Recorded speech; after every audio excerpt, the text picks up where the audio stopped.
Listo. Listo. Bueno, el día de hoy vamos a ver la tutoría número 2, que es el componente celular del sistema nervioso, que pues también puede denominarse tutoría de neurona y glía, que así es como se denomina la clase como tal. Lo primero que quería mencionarles es una breve historia sobre esto. El doctor que ven en pantalla es Santiago Ramón y Cajal. Él es o fue muy importante en la neurociencia y es el que primero hizo las mejores descripciones del momento sobre la estructura de las neuronas. Y él lo hacía debido a que era ilustrador o pues le gustaba observar en el microscopio y luego dibujaba, aquí por aquí sale, en bocetos a pluma, las estructuras que iba observando. Y pues fue así como se pudieron dar cuenta de la doctrina de la neurona. La doctrina de la neurona es algo que propone él y es por algo que le dieron el Nobel. Él descubre que las neuronas no son un complejo uniforme o no están juntas como tal, sino que son neuronas independientes que se conectan entre sí para poder cumplir diferentes funciones. Él, a su vez, cuando hacía sus estudios, se preguntaba que qué es lo que hace el cerebro humano diferente de cualquier otro cerebro. Y dice que en parte la respuesta se debe a la variedad de las formas y los patrones de conectividad que podemos encontrar en las neuronas del cerebro. Esto está pues presente en altas proporciones y es lo que él denomina o lo que uno de los tipos de neuronas les va a denominar las mariposas del alma, que son las interneuronas. Él así entonces describe que estas son células de formas delicadas y elegantes que podrían algún día esclarecer el secreto de la vida mental. Entonces, pues era para contarles un poco de historia. Este es un personaje muy importante y él se basó en una tensión que es la tensión de Golgi. Golgi era como el otro personaje histórico que tenía ideas sobre la doctrina de la neurona o solo podía explicar si servía, pero él proponía que era un conglomerado de neuronas todas juntas y en realidad no es así, son separadas. Pero le dan el premio Nobel a ambos debido a que Golgi propone y también hace muchos aportes y gracias a la atención de Golgi fue que se pudo descubrir esto que Santiago Ramón y Cajal propuso. Bueno, que vamos a ver el día de hoy es primero, luego unas generalidades de las células del sistema, las neuronas, luego la neuroglía y finalmente los circuitos neuronales. Entonces, en cuanto a la bibliografía, ahora aprovechando que tienen tiempo y pues tienen la posibilidad de leerlo, yo les recomendaría que se lean el capítulo de Candle. Es como el capítulo 2 y 4, algo así. Son muy buenos, es muy bueno, está bastante bien explicado. En Purves es un poco más corto y pues yo tomé otros libros de neuroanatomía para orientar un poquito mejor la charla según lo que ellos iban mencionando. Entonces vamos a empezar por las generalidades de las células del sistema nervioso. Las células del sistema nervioso las podemos dividir en dos, que son las células nerviosas o también denominadas neuronas y la neuroglía o, más corto, glía. Estas van a tener unas diferencias y unas similitudes. Lo primero que podemos ver es que las células nerviosas o las neuronas como tal son células excitables y esta es la característica principal de estas, con un alto grado de especialización y una amplia diversidad morfológica, lo cual le va a permitir su función principal, que es la conducción del impulso eléctrico. Para así pues interconectar grupos neuronales. La mayoría de neuronas va a ser incapaz de dividirse, o sea, no van a poder hacer mitosis corrientemente y no van a responder cuando son dañadas. Entonces, pues esto es una diferencia que tienen con las células de la neuroglía. Usualmente no sucede. Hay estudios que muestran que puede suceder en algunos casos, pero no es normal que estas células lo hagan como lo hacen otras células. Las células nerviosas están aproximadamente en el cerebro humano en 100.000 millones. Ese es más o menos el conteo que se puede hacer. Por otro lado, la neuroglía son las células de sostén. Esas son las células que van a estar rodeando a las neuronas y se van a encargar de hacer que éstas puedan cumplir sus funciones. Además, tienen otra serie de funciones que lo vamos a hablar después, pero pues su función inicial es esto, permitir que las neuronas puedan hacer su trabajo. Otra característica de estas es que estas sí pueden dividirse para reponer su cantidad. Y pues esto va a ser importante cuando estamos hablando de tumores, debido a que los tumores de la glía en realidad son muy comunes y pues producto de esta capacidad que tienen, pues este es un factor que deberíamos considerar. Las células de la neuroglía están enumeradas o se aproxima que son muchas más que las células nerviosas. Aproximadamente pueden ser una célula nerviosa por 3 células de la glía. Pero esto varía dependiendo de la estructura del cerebro en la cual estemos hablando. O sea, en el cerebelo es diferente las proporciones que hay en la corteza cerebral y así sucesivamente. Bueno, ahora les voy a hablar sobre unas particularidades que tienen estas células con respecto a las otras células de los sistemas. Entonces, lo primero es que el número de células de este sistema es increíblemente alto. Como se pueden dar cuenta, eso es un número inconmensurable, o sea, esto es algo increíble, que tengamos esta cantidad de neuronas en un espacio relativamente pequeño como es el cráneo. Asimismo, existen diversos tipos celulares distintos, van a darse hablando de la clasificación, que podemos ir clasificando cada vez más los tipos de neuronas y asimismo los tipos de neuroglía cada vez van apareciendo más y esto producto de las diferentes funciones que estos pueden ir presentando para poder hacer toda la función del sistema nervioso como tal. La distribución de los organelos va a ser diferente en estas células. Son los mismos organelos que tienen todas las células, pero la distribución que tienen va a ser diferente debido a las funciones tan diversas que pueden estar manifestando. Ya les voy a comentar en qué parte se encuentran qué organelos en las células nerviosas y así pues se dan una idea de por qué esto tiene razón según la función que está cumpliendo dicha célula. Y finalmente, la estructura del citoesqueleto puede variar con respecto a las de las otras células, ya que estas pues, tienen proteínas tubulares, actina o isómeros de miosina, que así como pueden estar presentes en otras células, la organización que tienen aquí son diferentes para permitir que la neurona pueda tener esa forma tan característica de la misma y así poder cumplir su función, que va a ser básicamente conectar diferentes tipos celulares. Listo, entonces ya vamos a hablar particularmente y específicamente sobre las neuronas. Las neuronas, como bien se habrán dado cuenta, son células excitables, están especializadas y se caracterizan porque permiten la comunicación intercelular y la señalización eléctrica precisa, permitiendo así relacionar los estímulos o reaccionar ante estímulos y producir eferencias en respuesta a estos mismos. Los componentes de la neurona van a ser básicamente tres, que son, primero, el soma, es el cuerpo celular o la porción que vemos acá, es el centro metabólico de la célula y va a tener varios componentes dentro de sí. El primero es el núcleo, un núcleo eucromático, el cual es altamente activo y vamos a encontrar dentro de él pues, el ADN como en cualquier otra célula, pero a diferencia de esta ADN siempre va a estar, no va a estar condensado, siempre va a estar disuelto debido a que la célula pues, no va a estar corrientemente haciendo mitosis, entonces nunca lo va a volver cromosomas y eso. También vamos a encontrar la sustancia de Niso, que es una sustancia aquí periférica que se caracteriza porque conforma el retículo endoplasmático rugoso y los ribosomas. Eso se puede ver ya en la microfotografía que les voy a mostrar después. Y finalmente, pues hay algunos desechos celulares que se van a encontrar en forma de lipofucina aquí alrededor del núcleo. Segundo componente importante son las neuritas. Son todas las prolongaciones que van a salir del soma. Estas pueden ser cortas, como son las dendritas, que salen acá en la parte superior, o largas, como es el axón, que salen en la parte inferior. Este es un componente muy importante y vamos a hablar de él mucho mejor después, entonces les hablo mejor de esto luego. Y el neurolema, que es la membrana plasmática de la célula, es la cual va a estar llena de canales y bombas para permitir así que el potencial de acción se vaya moviendo a lo largo del axón. Entonces vamos a hablar principalmente de las neuritas, ya que es el componente que más que todo no hemos visto ahora. Esto de canales y bombas del potencial de acción lo vamos a ver mejor en la tutoría de potencial de acción, entonces no nos vamos a detener en esa parte todavía. Listo. Primero hablaremos de las dendritas. Estas van a formar una arborización compleja, como más o menos se puede ver aquí. Esta es una dendrita, esta es otra, y van a funcionar como la diana primaria de las aferencias sinápticas de otras neuronas. La sinapsis no solamente ocurre en las dendritas, pero sí es el lugar principal donde ocurre. Aquí podemos ver cómo el axón de otra neurona llega y hace sinapsis en este punto con esta dendrita. Ahora, la arborización compleja de la cual les estoy hablando va a determinar el número de aferencias que va a recibir la neurona. ¿Cómo así? Entre más dendritas tenga el soma o la neurona, pues más aferencias va a poder recibir. Y esto recibe el nombre de convergencia. ¿Qué es la convergencia? El número o el grado de aferencias que va a recibir tal neurona. Y el grado de divergencia va a ser todo lo contrario, y es el número de dianas que inerva tal neurona. O sea, ya se los muestro con una foto que es más fácil. Como la neurona X en la médula espinal está recibiendo sinapsis de varias neuronas, son 3, entonces su grado de convergencia pues va relacionado con el número de neuronas que éste está recibiendo. Y el grado de divergencia, pues el número de neuronas a la cual ésta va a inervar. Entonces, esta neurona aquí roja, pues diverge, ya que manda sus señales hacia otras 5 neuronas.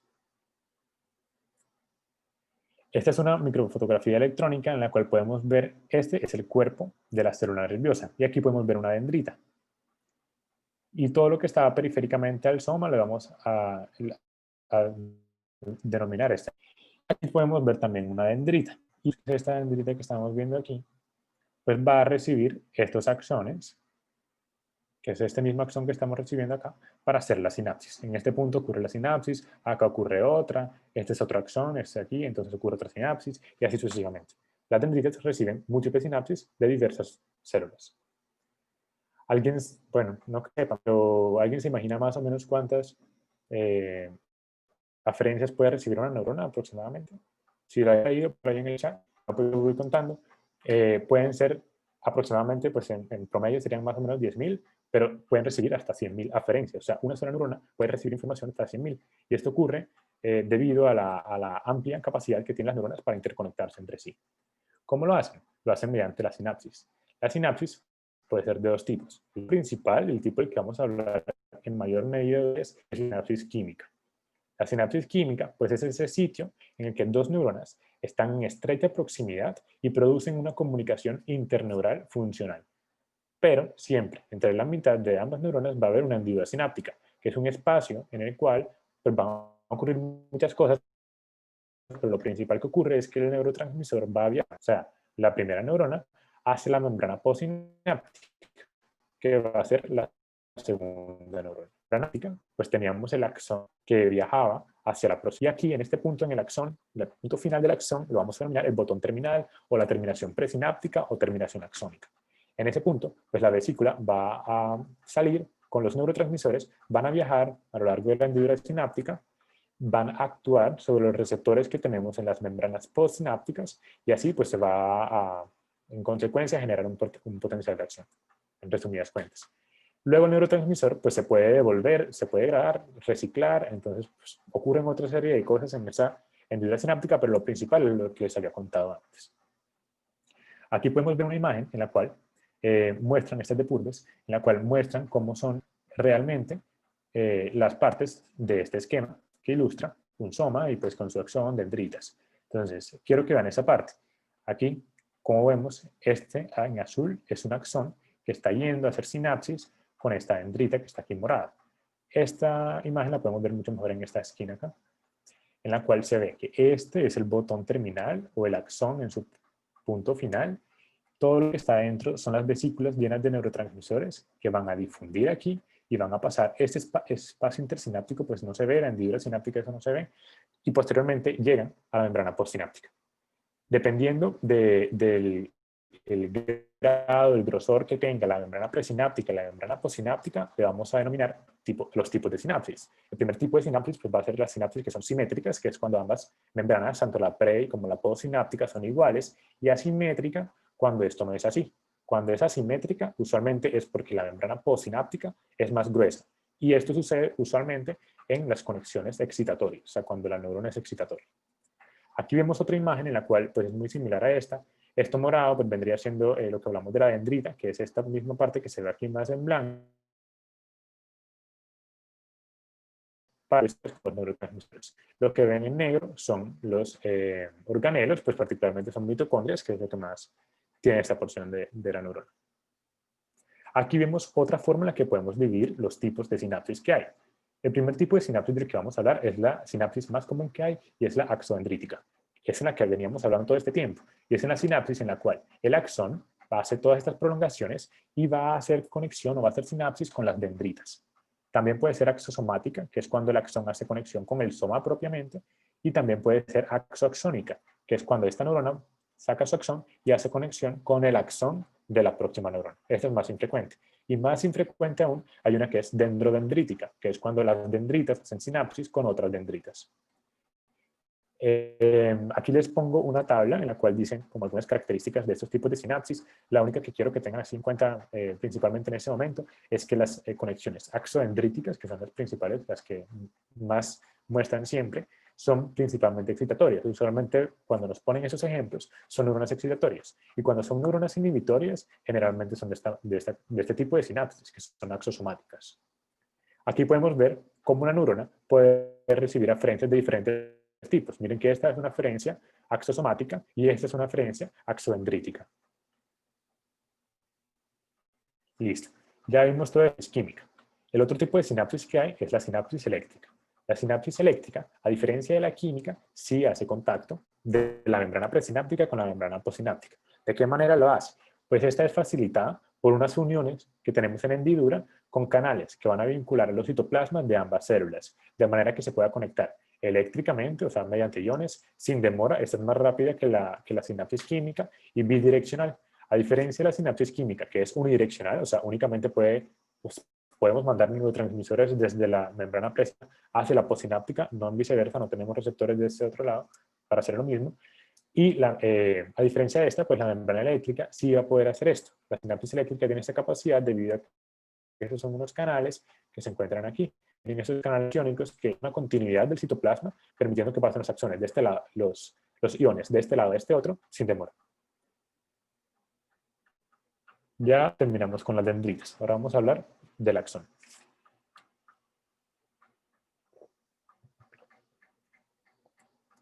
El axón es la extensión más larga que va a tener el soma. Entonces, este pues va a ser usualmente singular, debido a que solamente es uno, es la prolongación más larga y puede viajar desde micrómetros, que sería algo muy corto, hasta metros.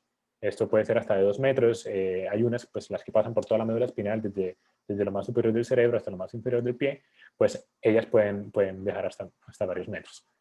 Van a conducir así los impulsos desde el soma, lo que vimos antes, hacia las otras células.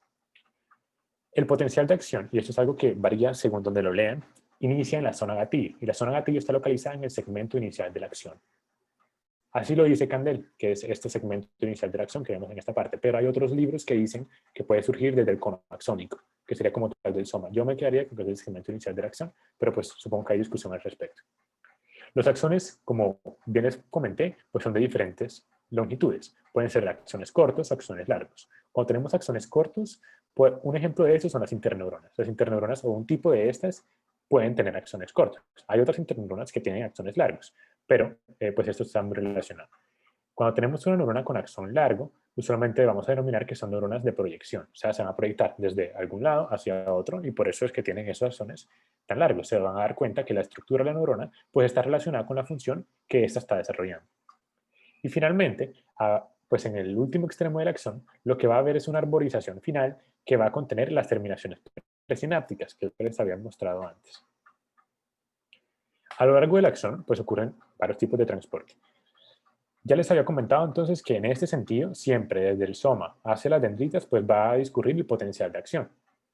Pero hay otro tipo de transporte que es el transporte axonal. Este como tal no ocurre en la membrana, sino que ocurre dentro del axón. Y esto gracias a que tenemos unos microtúbulos que están asociados a unas proteínas que van a permitir que viaje pues, diferentes organelos, estructuras, vesículas, los neurotransmisores, incluso proteínas, desde este extremo, o sea, desde el soma, que como sabemos aquí es donde está el retículo endoplasmático rugoso, aquí está, o sea, principalmente en el soma es que está el retículo endoplasmático rugoso, siempre está ahí, el aparato de Golgi, los lisosomas y los ribosomas. Esos nunca salen de aquí, del soma. Pero hay otros organelos como los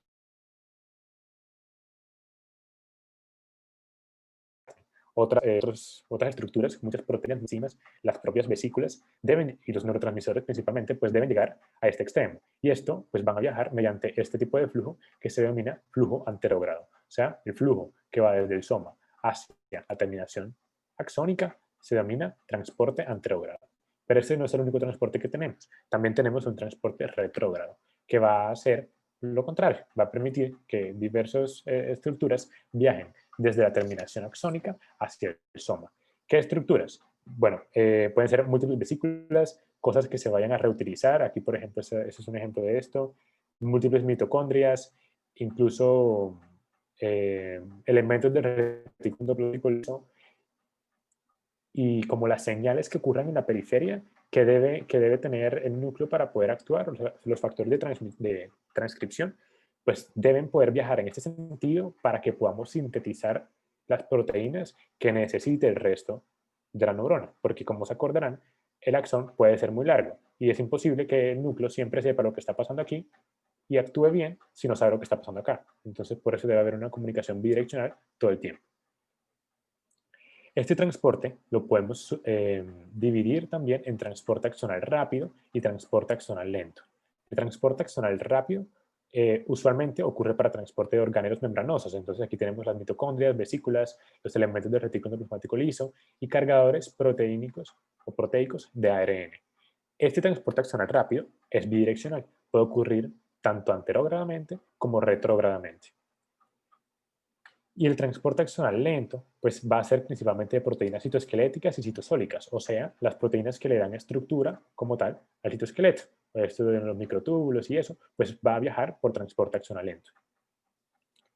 Los tipos de neuronas que tenemos, pues hay muchas clasificaciones. Podemos clasificar anatómicamente, dependiendo de dónde estén, funcionalmente, dependiendo de si son motoras, sensitivas o interneuronas, y morfológicamente. Morfológicamente, que es la principal clasificación que usualmente se utiliza, es para dividirlas según el número, principalmente el número, pero también la longitud y la forma de las ramificaciones de las neuritas. De esta manera, entonces, podemos tener neuronas de tipo unipolar, bipolar o multipolar. Ya se las voy a mostrar entonces. Esta primera que tenemos aquí es una neurona unipolar. ¿Por qué la denominamos así? Porque miren que solamente existe una prolongación saliendo desde el soma. ¿Ya? En este caso, pues es el axón. El axón es la única prolongación que va a salir de las neuronas unipolares. Estas son más comunes en invertebrados. Pero en vertebrados, pues se han visto que están en el sistema nervioso autónomo y hay otro ejemplo que se lo muestro mejor en la siguiente imagen, que son características de ese tipo de neurona. La segunda neurona que tenemos, bueno, otra cosa, pueden salir dendritas de los axones, pero solamente miren que hay una prolongación saliendo del soma. Cuando hay dos prolongaciones saliendo del soma, vamos a denominarla una neurona bipolar, porque sale una prolongación hacia un lado, que serán las dendritas, y una prolongación hacia el otro, que sería el axón. De manera que vamos a recibir las aferencias desde el sistema nervioso periférico y lo vamos a mandar a lo largo de las dendritas y luego a lo largo del axón hasta el sistema nervioso central. Algo característico aquí es que este soma habitualmente tiene esta forma, alargada. Bueno, el otro tipo que tenemos, que es una especialización de estas neuronas bipolares, son las neuronas pseudo-unipolares. Las neuronas pseudo-unipolares en realidad se originan, o inicialmente, embriológicamente hablando, son neuronas bipolares, pero luego el soma como tal se va a poner hacia un lado y solamente va a salir una prolongación del soma, y por eso es únicamente unipolar, pero se va hacia los dos polos, entonces decimos que es pseudo-unipolar. Así entonces el axón va a discurrir hacia un lado periférico y hacia un lado central. Entonces, del lado central vienen, perdón, del lado periférico vienen las dendritas, aquí recibimos las aferencias y la información va a viajar rápidamente hacia la porción central, aquí en la médula espinal, para viajar hacia arriba. Estos dos tipos de neuronas son neuronas habitualmente sensitivas para transportar entonces estímulos sensitivos, como este. Esa es la clasificación funcional. Estas clasificaciones no se excluyen entre sí. ¿Okay? Una neurona pues tiene los tres tipos de clasificación. ¿Alguien de casualidad se imagina por qué hacemos esta especialización? O sea, ¿por qué el soma lo mandamos aquí afuera para que no esté aquí en la mitad? Tal vez de esa manera se evita el movimiento axonal retrógrado, no sé, estaba como pensando en eso. Yo lo Okay. que pienso es para una comunicación más rápida, ¿no? O sea, no tiene que pasar por el soma. Así es. Así es.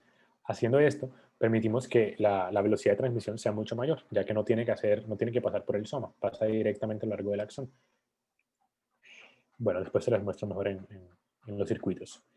Y el último tipo de neuronas que tenemos son las neuronas multipolares, que son las más variables, y esas pueden ser de este tipo, que es la neurona que le muestran a todo el mundo. Esta es una neurona motora de la médula espinal.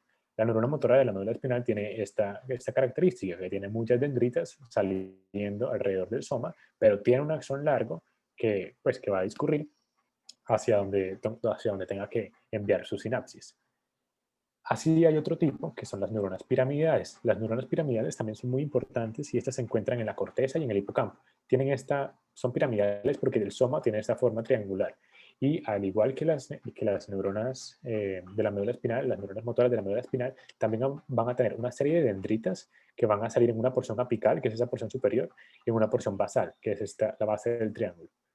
¿Listo? Y también va a salir un solo axón que va a ir pues, hacia donde tenga que dirigir, se puede bifurcar y todo, pero solamente sale uno. Y la última que tenemos son las células de Purkinje. Las células de Purkinje están en el cerebelo y son las que más dendritas tienen. Mire cómo está ramificado esto. Y este es pues, un dato que les doy. Habitualmente las personas creen, todo el mundo piensa que en el cerebro donde está la mayoría de neuronas y en realidad no es así. El cerebro tiene muchas más neuronas que el cerebro. Y una característica de este también es que está muy densamente compactado y hay muchas sinapsis que ocurren dentro de esto. Y lo podemos ver aquí ilustrado con el número de dendritas que este va a poseer.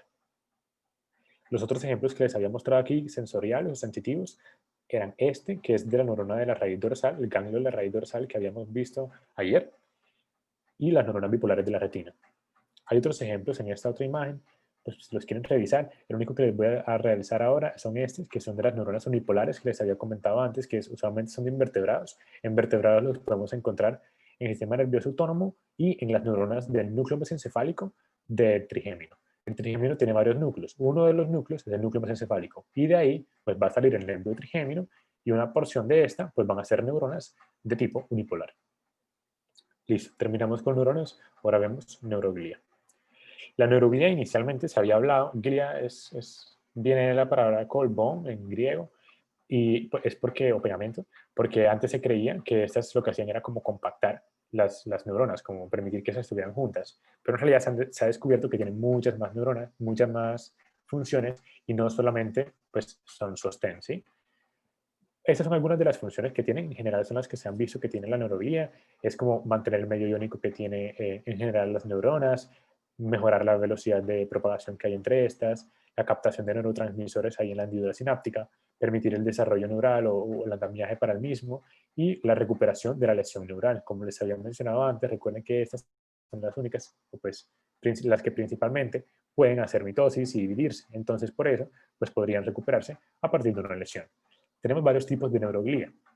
Principalmente son estos tres, el astrocito, el oligodendrocito y la célula de microglía. Pero según los libros, dependiendo de donde lean, van a aparecer más.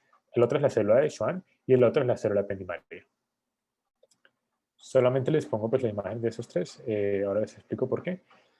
Pues hay más imágenes luego, pero la de la microglía es tan pequeña que no se puede visualizar fácilmente, es esta, pero no hay imágenes como reales de ella, solo este esquema. Entonces, la primera de la que vamos a hablar es el astrocito. El astrocito va a proveer la nutrición a las neuronas, debido a que este le va a mandar factores de crecimiento para que ésta pueda pues, cumplir su función de crecimiento. Va a separar las neuronas y sus conexiones. ¿Y para qué es importante esto? Pues para que las sinapsis no se vayan a entrelazar entre las mismas, sino que puedan estar independientes para así mantener sus funciones diferentes. Modifica la captación de neurotransmisores, esto lo vemos mejor en la tutoría potencial de acción, principalmente eso es para el glutamato. Además tiene prolongaciones que van a rodear los vasos sanguíneos encefálicos y así van a formar la barrera hematoencefálica. La barrera hematoencefálica es esa área inmunológicamente privilegiada que va a tener muchas funciones y es gracias a los astrocitos. También durante el desarrollo pues, permiten la migración neuronal y mantienen las concentraciones adecuadas de iones, principalmente el potasio, debido a que, pues, si se acordarán, en el potencial de acción, cuando ocurre la despolarización y todo eso, sale potasio de la célula. Este potasio debe volver adentro de la célula porque si no el medio se va a ver afectado. Y si se afecta el medio extracelular, se va a afectar el potencial de reposo de la neurona, el voltaje entre la membrana y pues eso va a causar problemas. Entonces siempre es un astrocito para ingresar ese potasio y que así la neurona no vaya a tener inconvenientes. Hay dos tipos de astrocitos, el astrocito fibroso y el protoplasmático. El fibroso está en la sustancia blanca. Y el plasmático lo vamos en ambos, van a tener la proteína ácida fibrilar glial, que es una proteína que es bastante importante para diferenciar los tumores astrocitarios. Este es un astrocito, es en este caso un astrocito fibroso, y miren cómo aquí va a tener esas estructuras terminales en forma de pies que van a permitir que el capilar esté aislado mediante la barrera hematoencefálica. Y asimismo, pues también va a conectarse con los nodos de Ranvier y va a tener otras funciones, pero pues esa es una de las funciones principales que les quería mostrar ahí. Aquí podemos ver un astrocito cómo se vería realmente. Es un astrocito protoplasmático en la corteza, o sea, una sustancia gris, y este otro pues son varios astrocitos.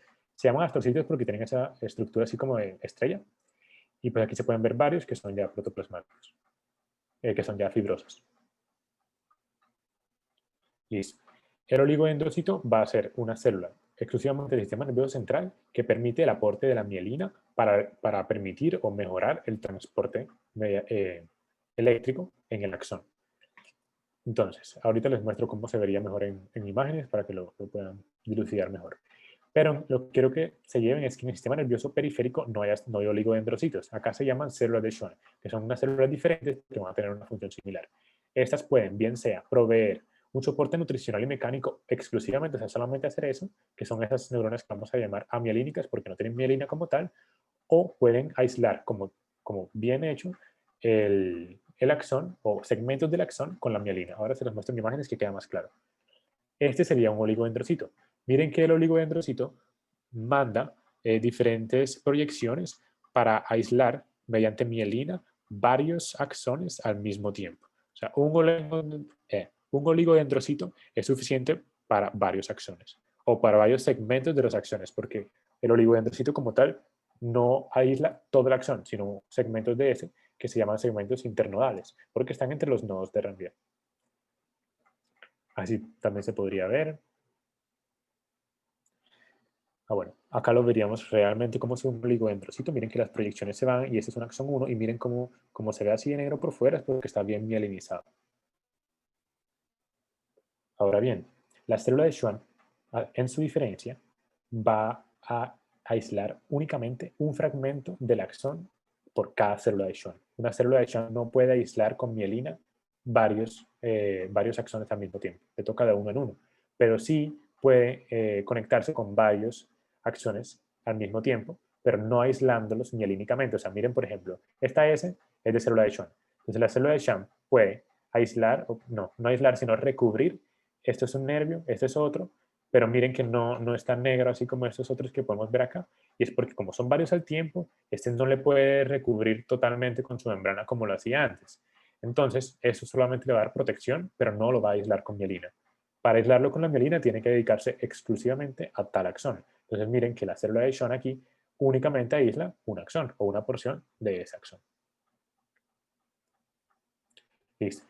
Casi finalmente tenemos a la microglía, que es una célula que tiene muchas propiedades similares a los macrófagos. Estas se encargan de presentar antígenos y van a limpiar los restos celulares que vayan a quedar ante una lesión o el recambio celular. Estos actúan también como fagocitos. Secretan citoquinas y así van a modular la inflamación tanto local, la local, e influyen en la supervivencia o en la muerte celular. Finalmente tenemos que tener una función ante el daño encefálico, y es que estos se van a duplicar o se van a incrementar espectacularmente. Van a venir muchos más macrófagos que atraviesan la membrana hematoencefálica y se convierten en células de la microglía, o incluso las mismas células de la microglía pues se van a dividir y formar más células de la microglía. De este no tengo foto real porque son difíciles de conseguir. Y finalmente, las células ependimarias que tenemos son células de sostén epitelial, ciliadas, cilíndricas simples, que van a revestir el sistema ventricular. Hay tres tipos, son los ependimocitos, los tanicitos y las células epiteliales coroideas. Los ependimocitos permiten la circulación y la absorción del líquido cefalorraquídeo. Los tanicitos permiten un transporte hacia el sistema hipofisiario y las células epiteliales coroideas son súper importantes porque son las que van a secretar el líquido cefalorraquídeo. Aquí las podríamos ver. Estos son sus cilios. Y ya. Hay otras células gliales que son células madre, que era más o menos asociado a lo que les venía mencionando antes, que es que estas aún tienen la función para proliferar y generar precursores adicionales. Entonces, esos pueden ser de dos tipos principalmente, y son astrocitarios, que son los que tienen la capacidad de proliferar, autorrenovarse y formar células de tejido nervioso de cualquier tipo. Entonces, pueden ser células madre, astrocitos y ojo, o sea, hasta las células de la neuroglía podrían incluso diferenciarse hacia neuronas de ser necesario, pero esto está en estudio. Y finalmente los polidendrocitos o estas células NG2 son precursores exclusivamente de oligodendrocitos y astrocitos. Y finalmente, los circuitos neurales o las conexiones sinápticas o las conexiones entre neuronas que vamos a tener son eso que le permite funcionar al sistema nervioso central. O sea, esa organización en circuitos neuronales es lo que permite procesar la información y así aportar las bases de la sensación, de la percepción, la conducción y los diferentes pues, funciones que va a generar como tal el cerebro. Vamos a ver entonces que hay tres tipos. Son las neuronas aferentes, eferentes e interneuronas. Esos tres tipos de neuronas son los que juntos van a constituir los circuitos neuronales. Aquí este es el ejemplo más básico de circuitos neuronales, que es el reflejo, como tal, el reflejo patelar, en el cual pues tenemos una neurona aferente, que es esta, que lleva la sensación de que nos golpearon aquí, llega a la médula espinal, va a hacer sinapsis con esta interneurona, esta que está morada aquí de axón corto, es una interneurona, y esta interneurona va a hacer sinapsis con esta neurona eferente. La neurona eferente va a ser inhibida por esta interneurona. Las interneuronas usualmente son inhibitorias y es para esa misma función de regular una acción y poder hacer que tenga una función adecuada. Por ejemplo, aquí inhibimos este músculo flexor gracias a esta interneurona y por este otro lado del axón no hay interneurona. Entonces aquí sí vamos a excitar a esa otra neurona, que es la neurona motora, que va a extender este músculo, que este músculo sí se va a ver excitado y por eso es que la pierna se mueve de esa manera. Algo aquí es súper clave que dice Candel es que la información que se transmite en un potencial de acción no está determinada por la forma de la señal, sino por la vía en la que la señal viaja en el cerebro. Es decir, todos los potenciales de acción van a ser lo mismo. O sea, en esencia son la misma cosa.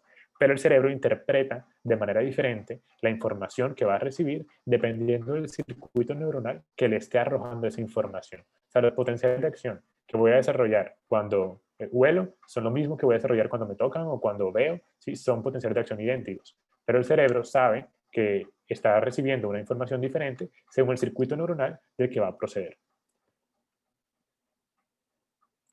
Bueno, finalmente, este sería el caso clínico que vamos a desarrollar en la próxima tutoría, que es la próxima semana. Es una paciente que acude múltiple. Aquí pues desarrollan prácticamente todo el caso. Lo que quiero que hagamos la próxima semana es como una revisión sobre esta enfermedad que es la esclerosis múltiple. No tiene un caso como tal, es una enfermedad súper importante. La preguntan en el MRC, o sea, en serio tienen que tenerla clara. Entonces, pues la vamos a ver un poco la próxima semana y pues en concordancia con el caso que estamos relacionando ahora. Listo. ¿Tienen alguna pregunta? Sí, Santi, hay varias preguntas en el chat. Listo.